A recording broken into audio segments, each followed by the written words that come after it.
Welcome back, everyone. Last time, we traveled to 1691 in the debut of Simon Belmont in the original Castlevania. Now, let's jump ahead 7 years into 1698 in the events of Castlevania II, Simon's Quest.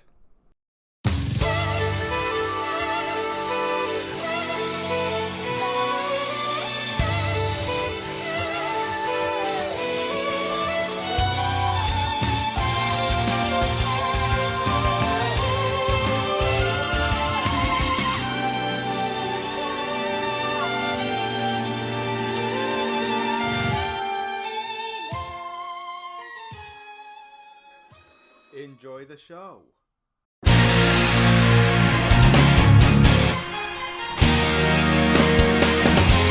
Hello everyone and welcome back to a brand new installment of the Castlevania Timeline Revisit. Tonight's game is Castlevania II, Simon's Quest. Simon's Quest is a 2D action-adventure platforming RPG released for the NES in December of 1988 and is a direct sequel to the original Castlevania. Now, if you're familiar with YouTube and, well, reviews in general, then you might know the reputation of this game. This is one of those infamous games from the past that just sucks all kinds of ass. I mean, this is the game that basically kickstarted James Rolfe's character, the angry video game nerd, who revisited the game multiple times. There was also a sequelitis video by Ecoraptor, as well as an in-depth review by Some Call Me Johnny. So, basically, what I'm asking here is, what can I say about it? I mean, I'm just an 18-year-old with a low-tier channel with over 70 subscribers. But, anyways, here's the question. Is Simon's Quest truly a bad Castlevania game? Or is it one I could recommend to you? Let's find out. Alright, so Simon's Quest takes place in 1698, 7 years after the original Castlevania. You see, after Simon's confrontation with Dracula, the Count placed a curse on Simon's back, and so it's up to Simon to go all over Europe and find the 5 pieces of Dracula, head to the ruins of Castlevania, resurrect Dracula, kill Dracula, which in turn can remove the curse. Now, depending on how fast you can beat the game, you get a different ending. So, if you were to beat the game in 7 in-game days or less, you get the good ending.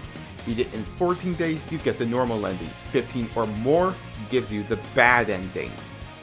And that's the story of Simon's Quest. Overall, it's okay. I do like the alternate ending since it does give you a sense of danger that Simon's life is quite literally on the line in this game. But with the story out of the way, let's talk about gameplay. Gameplay of Simon's Quest is quite different compared to the original in Castlevania III. The game is non-linear, meaning it's like Metroid, where it gives you freedom to go wherever you want pretty much.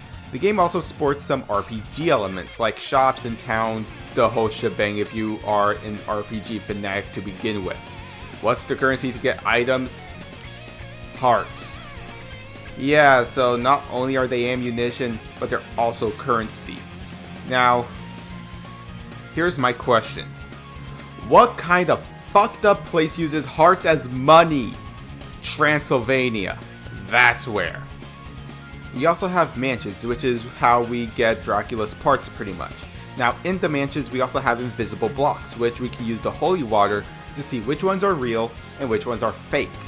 In order to get one of Dracula's parts, we need an oak stake, which we can get from one of the merchants we can find within the mansions. After trekking through the mansion, we find an orb surrounded by hanging bodies, real solo their game, and use an oak stake on it. And now we possess a piece of Dracula. Yeah, this game is quite infamous for the shitastic autocorrection, or rather, lack thereof. Now, Dracula's parts also give us some passive abilities, like let's say, for the rib, we can use it as a shield to deflect enemy projectiles. Now, this is where I think I'll get crucified by the Castlevania community.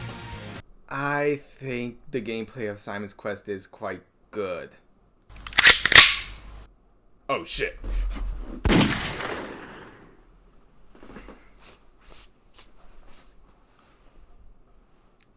Okay, let me explain. Now yes, I do understand that the game is one of those where the fuck do I go kind of games where you basically need a guide or a walkthrough to help you beat it, But really, it feels like having a buddy that knows this game like the back of their hand and can help you beat the game in record time. So overall, the gameplay is pretty good actually. Visually, I'll admit it's not quite as vibrant as the original, but keep in mind this is a land that's still covered in darkness, so the decayed look of some areas and duller colors do make sense. So visually, it's pretty good for the old 8-bit system. Now OST, oh, so amazing. This game is the debut of such legendary tracks such as Bloody Tears and Monster Dance. So overall, the OST is pretty damn amazing. Now, let's recap.